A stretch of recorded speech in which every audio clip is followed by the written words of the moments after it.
Salut à tous, vous êtes avec Dragoon. Là, on va parler de phénomènes paranormaux. Voilà, des histoires de phénomènes paranormaux. Un peu d'horreur, creepy, comme vous préférez. Voilà. Euh, je vais vous en dire quelques-unes. Et puis, voilà. Si vous aimez bien ce genre de vidéo où on parle un peu de phénomènes paranormaux, tout ça, bah dites-le moi en commentaire et mettez des j'aime pour ceux qui aiment bien. Bah voilà. On va commencer, c'est parti. Je vais juste rétrécir ma petite fenêtre si j'y arrive. Voilà. On va se mettre sur là-haut et c'est parti. On y go.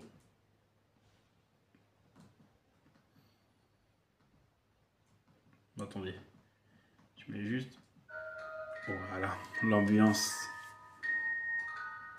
Alors, 4 histoires vraies de phénomènes paranormaux qui nous sont arrivés.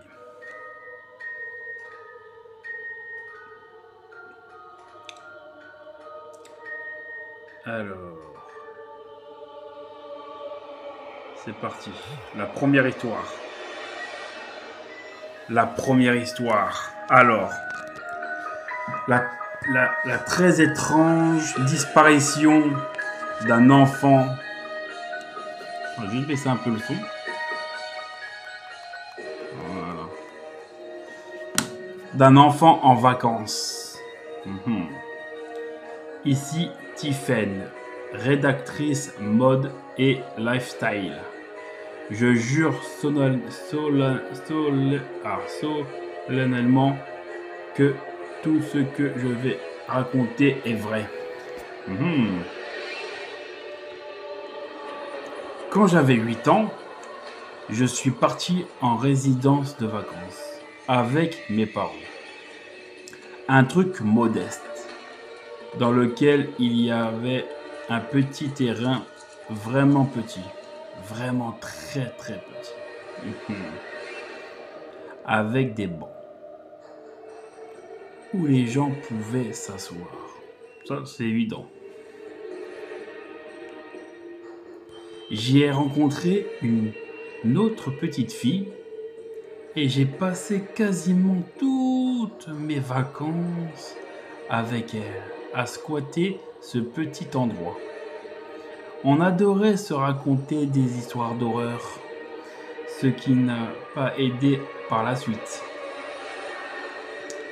Un soir, nous y étions toutes les deux seules et nous avons fait la rencontre d'un petit garçon. Très intriguant tout ça. Avec qui nous avons passé la soirée. Attendez, on a juste un petit peu le son. Attendez. Voilà, c'est un petit peu coupé. Je me souviens qu'on croisait des pignons de pin. Rien d'extraordinaire. Il nous avait même montré du doigt la petite maison de la résidence où il dormait. Très intéressant. Régulièrement, la lumière qui éclairait notre petit carré se coupait. Ça, c'est bizarre, ça, quand même. Étrange. Il fallait juste la réenclencher. Ah, ça. Alors donc, à un moment, j'y suis allé. Sauf que là, quand la lumière fut rallumée, le petit garçon avait totalement disparu. Ouh là là là là. Les 10 premières minutes, nous pensions qu'il rigolait et on le cherchait sans trop s'inquiéter. Puis, le temps s'est éternisé et le petit garçon ne réapparaissait pas. Bizarre quand même. Nous avons commencé à vraiment prendre peur. Surtout que la lumière continuait de se couper régulièrement. Je ne sais plus dire combien de temps nous avons passé à l'attendre. La terreur était totale et nous sommes rentrés. Désolé, j'arrive du mal à lire. Nous sommes rentrés vite fait. Le lendemain matin, on a tenté d'aller voir où il était censé habiter. Dans la résidence, mais cette maison était totalement inoccupée. Peut-être un fantôme. C'est peut-être un fantôme, le petit garçon. Plein de trucs bizarres se sont passés en général pendant ces vacances. J'ai même fini par me demander si tout ça avait vraiment eu lieu.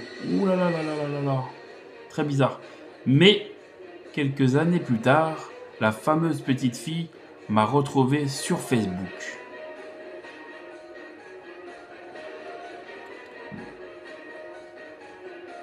Et l'une des premières choses qu'elle m'a dit,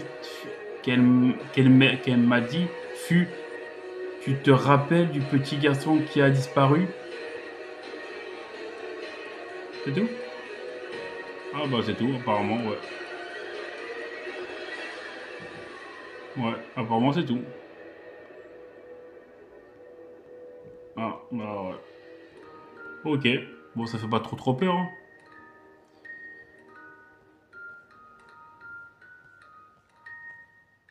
Ok. Bon, en fin de compte, c'est vraiment pas ça, apparemment. Ok. Alors, maintenant, on va passer à la deuxième histoire.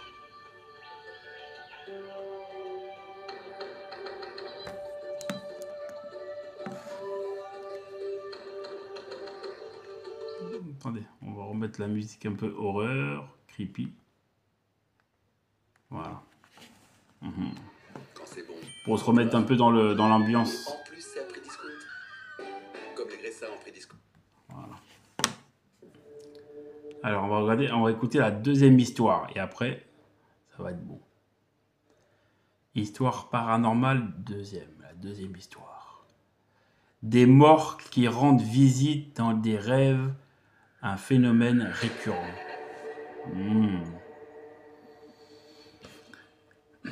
Je suis Marie et je m'occupe des événements et de la boxe Mademoiselle.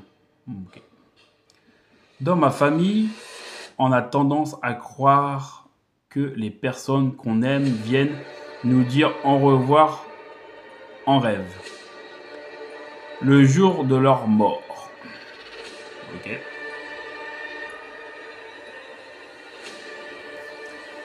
Ma mère, désolé, c'est des pubs, c'est casse-couille ça par contre. Voilà. Ma mère m'a raconté que le jour où sa mère, donc sa grand-mère, est décédée, alors qu'elle avait 20 ans, elle serait venue la voir dans son sommeil. Elle se souvient avoir perçu, bon c'est pareil, une grande lumière blanche. Sa mère se tenait debout et en très bonne santé et lui souriait.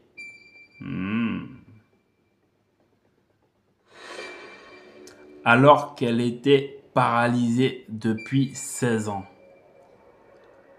par une sclérose en plaques. Sclérose en plaques. Oh, ça fait mal, ça, la sclérose en plaques. La sclérose en plaques. Combinée de la maladie de Charcos. Ouh là là là là, ah ouais. C'est violent là par contre. Quand son meilleur ami est décédé d'un cancer fulgurant, il y a quelques années, il est aussi venu lui rendre visite. Ouh, ah ouais, d'accord, en rêve. Même si je ne sais pas quoi penser de ce rêve, il m'est aussi arrivé d'avoir avec cet ami et mon grand-père le jour de leur mort. Je trouve que c'est une idée apaisante.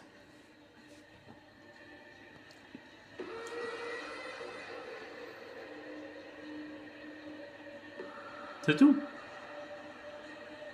Bah voilà, bah c'est tout. Ça fait pas... Voilà, on va s'arrêter là, pour l'instant. Bon, ça fait pas vraiment peur.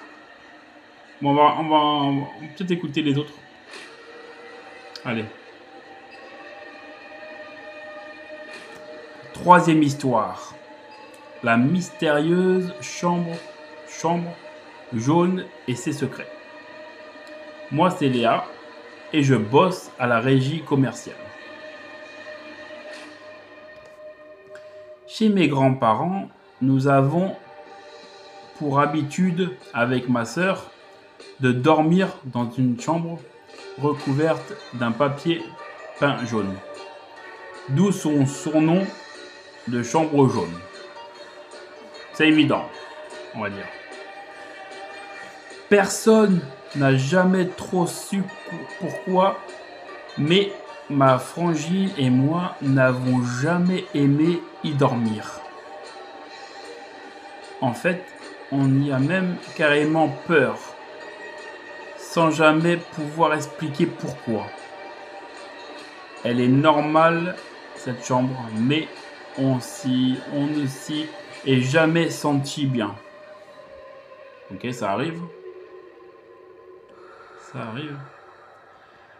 Après moult négociations, on a réussi au fil du temps à échanger avec celle réservée à mes parents, parce qu'elle nous faisait moins peur. Le temps passe, on grandit, mais même à 23 ans, je n'avais toujours pas envie de dormir dans la chambre jaune. Et je ne comprenais toujours pas pourquoi. Il y a quelques mois, à l'occasion d'un repas de famille, ma petite cousine, âgée de 14 ans, m'a demandé « Alors, tu dors où ce soir? Chez papy ou mamie ?» Honteuse de lui raconter que je suis une trouillarde, j'ai fui en disant que je ne savais pas. Je lui ai demandé le pourquoi de cette question et là, elle me dit «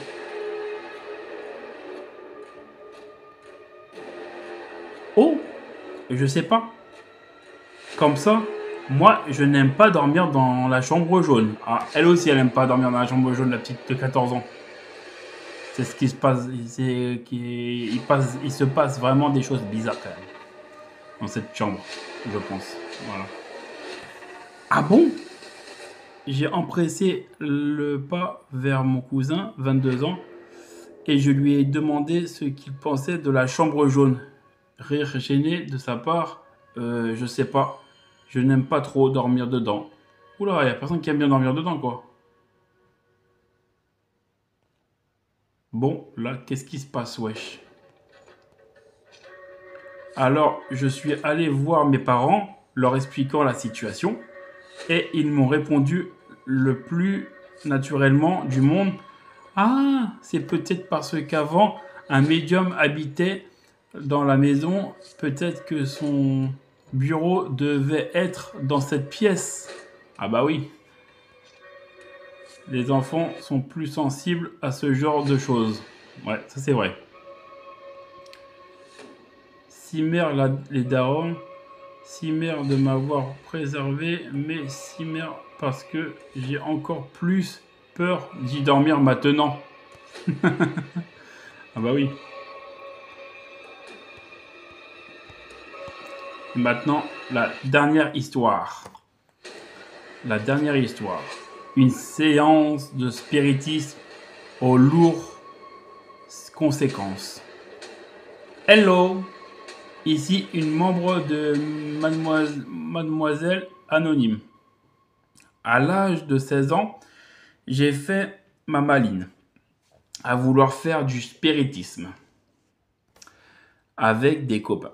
J'avais lu partout qu'il ne fallait pas rigoler avec ça. Ça c'est vrai, il ne faut jamais rigoler avec le spiritisme ou le Ouija. Ça jamais. Mais ces préventions ne m'ont pas fait peur. C'est comme ça que nous nous sommes retrouvés des potes et moi. Normalement, on dit, ouais, des potes et moi, non, c'est bon. Des potes et moi, un samedi soir autour d'une planche de Ouija. Ça, c'est ce que je vous disais. Faut jamais faire ça. Parce qu'après, vous pouvez faire rentrer le mal chez vous. Moi, j'y crois moyen à ces histoires-là, mais j'ai entendu d'autres histoires, ouais, qui feraient, ouais. Mais voilà, moi je continue. Et avant de continuer, n'oubliez pas de vous abonner, de liker, de partager, de commenter. Sinon, un fantôme va venir chez vous dans votre chambre si vous ne le faites pas. Ok? Bon. À invoquer les morts. Je priais alors pour que ce soit ma grand-mère maternelle qui vienne et il se trouve que c'est son nom qui a été dicté par le verre sur notre table.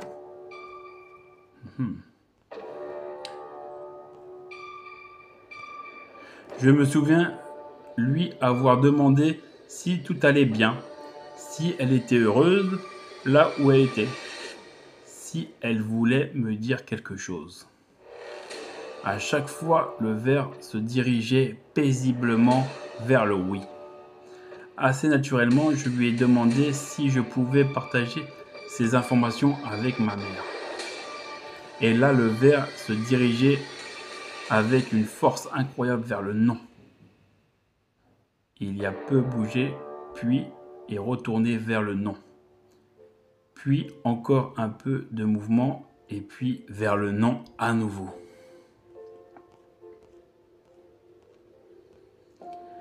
Alors j'ai demandé de quoi elle voulait me parler. Et la bougie que nous avions allumée pour nous éclairer s'est éteinte d'un coup.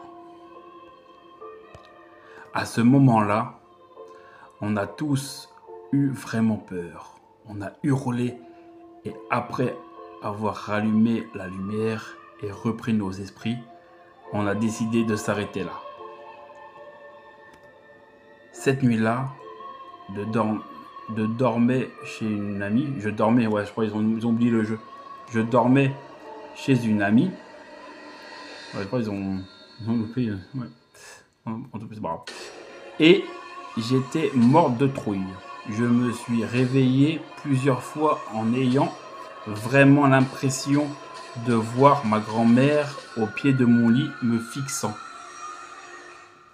Le lendemain au réveil, j'ai vu que j'avais reçu plusieurs appels manqués de ma mère qui avait fini par m'envoyer ce SMS glaçant. Ma fille, je suis très triste parce que ta grand-mère, parce que ta grande tante, ma tante est morte.